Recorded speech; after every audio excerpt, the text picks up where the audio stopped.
Comunidade. Hoje em dia tudo tem uma comunidade. Jogos, futebol, esportes em geral, jogos competitivos, investimento, maquiagem, artista, tudo, absolutamente tudo vai ter um grupo de pessoas engajadas com essa parada.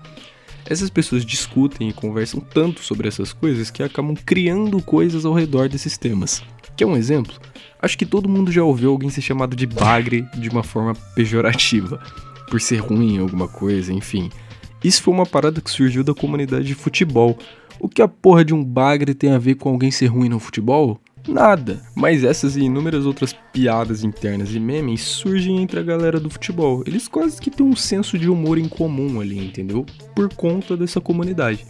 É mais ou menos isso que eu quero dizer quando eu digo que as comunidades criam coisas. As comunidades mantêm as coisas vivas hoje em dia. Se o CS, por exemplo, não tivesse uma comunidade gigante, engajada, se alimentando com conteúdo de CS e gerando entretenimento até hoje, o CS provavelmente já teria acabado. Porque no fim do dia, ele é só mais um jogo de tiro. O que faz ele ser tão mágico e tão grande é o que as pessoas fizeram ele ser. E é exatamente nessa ideia que eu quero falar sobre Dark Souls 1. O porquê ele não é tão incrível como parece e qual que é o poder de uma comunidade. Recentemente eu fiz um jogo comentando como Dark Souls 1 envelheceu mal e, analisando friamente, esse jogo tem pontos muito baixos. E os pontos positivos dele não são tão inovadores quanto a gente pensa. Recomendo que você assista o vídeo que eu fiz depois, mas de qualquer forma eu vou repassar em cima desses pontos aqui. Level Design. O level design é muito bom na primeira metade do jogo. Depois disso ele não tem nada de especial, chega até a ser maçante na real, e rimou. Você basicamente tem 4 pontos longe pra caralho um do outro e vai até eles um de cada vez pra matar um chefe e depois repete, só. Porém, a primeira parte do jogo tem um mapa muito bem conectado e é satisfatório explorar essas ligações. Não à toa eu acho o mapa do DS1 um dos mais fáceis de você decorar, eu tenho o mapa do Dark Souls 1 de cabeça até hoje. Isso é resultado de um trabalho muito bem feito. Mas é só isso. Não é como se nenhum outro jogo do mundo tivesse feito isso antes. Esse aqui é um exemplo. God of War 1. Eu rejoguei esse jogo recentemente, então por isso eu tô usando ele como exemplo. Mas rejogando eu percebi que um jogo de 2005 já tinha um capricho muito grande no mapa. O jogo se passa em praticamente só 2 áreas, pelo menos a maior parte do jogo. E elas têm um mapa muito bem construído, cheio de atalhos, o tempo todo você avança para resolver uma coisa lá na frente, depois volta por outro caminho e agora pode continuar para outro lado que estava bloqueado. Você sempre abre uma porta que te joga lá no começo da área que você estava. Acho que o maior exemplo disso é aquele puzzle de alinhar o Templo de Pandora inteiro. Toda essa área gigante, que é uma boa parte do jogo, é basicamente um grande puzzle. São horas e horas de gameplay que não ficam cansativas e terminam em uma parada que tu começou lá no começo, quando tu entrou aqui. Pô, cinema. Aí tu acha que Dark Souls 1 revolucionou a indústria por causa de uns elevador, mano? Não é pra tanto também. Sistema de builds. Uma parte muito importante do jogo, que é um dos elementos RPG dele de fato, é o sistema de build. E o sistema de build de Dark Souls é simples, não tem nada de muito especial. Você tem level e equipamento. A parte que ele mais se diferencia um pouquinho são os anéis e as magias. Mas os anéis e as magias se resumem a te buffar, e para as magias tem magias que causam dano diretamente. O resto é meio inútil, pra ser bem honesto. Sem contar que o upgrade das armas é uma merda, mano, e o das armaduras é quebrado, tanto que foi removido nos próximos jogos. Então, enfim, combate. Aqui, sinceramente, é onde ele brilha.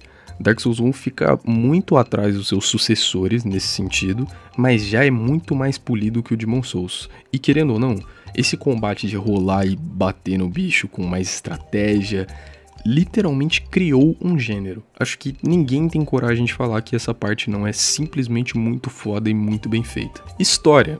A lore de Dark Souls é muito misteriosa e densa. O jogo, além da narrativa, tem a sua própria mitologia de como aquele mundo funciona. Quais são os conceitos desse universo e etc.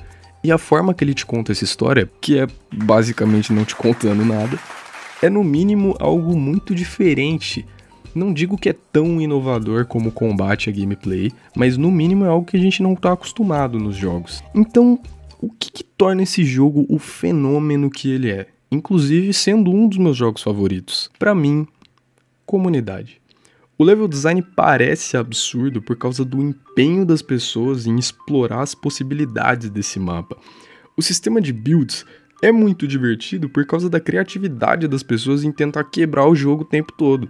O combate é muito foda porque, além da nossa experiência, a gente quer ver como outras pessoas passaram por isso das formas mais absurdas, desde zerar o jogo no nível 1 até zerar o jogo com a espada quebrada, tá ligado? E a história, que de fato é muito boa, você possivelmente nem saberia se não fosse por um vídeo no YouTube. Vamos ser sinceros aqui entre eu e você. O meu ponto é que a gente criou tudo de melhor que esse jogo tem. É claro que Dark Souls tem muito mérito, afinal ele possibilita tudo isso acontecer. Não é todo jogo que se torna um Dark Souls. Inclusive, tem jogo ruim que consegue ser sustentado pela comunidade. Agora imagina um jogo bom, igual é a série Souls. E antes que as pessoas falem que tudo isso foi planejado e tudo isso são méritos do jogo, deixa eu embasar um pouco mais tudo que eu tô falando com um pouco mais de calma. A gente sabe como é a galera que testa jogos. É maluco que não consegue passar do tutorial, é maluco que senta lá sem vontade de jogar o jogo.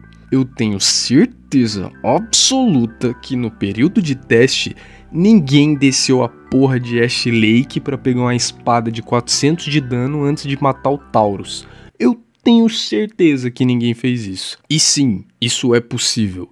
Eu tenho certeza que ninguém enfrentou o Four Kings como o terceiro boss do jogo, e sim, isso também é possível. É por isso que eu digo que a gente fez esse jogo ser o que é. Sim, o mérito do jogo é não te impedir de realizar essas coisas, mas eu garanto que ele não foi de fato imaginado com essas coisas acontecendo. Ele não foi imaginado para ser jogado do jeito que a gente joga ele. Os devs do sistema de build do jogo com certeza não fizeram o jogo calculando todos os buffs que dava pra juntar pra dar one shot em um boss. É óbvio que não fizeram isso, mas a gente fez isso, inclusive com todos os chefes. E mesmo se a gente tirar a curiosidade por explorar todas essas possibilidades, a simples curiosidade de ver esse jogo sendo jogado das formas mais absurdas possíveis é o que mantém ele vivo. Você tem infinitos desafios no YouTube da galera zerando sem arma, zerando sem upar, zerando com mod de duplicar os chefes, mod de randomizar os chefes, tudo. Então mesmo que você não seja o cara que vai no jogo e rezera ele várias vezes fazendo essas maluquices, se você consome esse tipo de conteúdo, você já faz parte disso. Então, eu diria que sim, Dark Souls é um ótimo jogo, isso é inegável. Mas a gente fez ele ser um jogo tão incrível. A gente fez ele ser histórico. Bom, muito obrigado por ter assistido o vídeo até aqui. Se você assistiu até aqui, eu imagino que você tenha gostado. Então, deixe seu like aí, um comentário também me ajuda demais. Ou você também pode ter assistido até aqui porque você odiou muito tudo que eu falei. Então deixa um comentário, fala tudo que você não gostou, pode dar hate, quem sabe a gente discute aí e chega em uma conclusão. E ainda assim vai me motivar a continuar trazendo vídeos melhores. Então, meu muito obrigado de novo e até o próximo tema.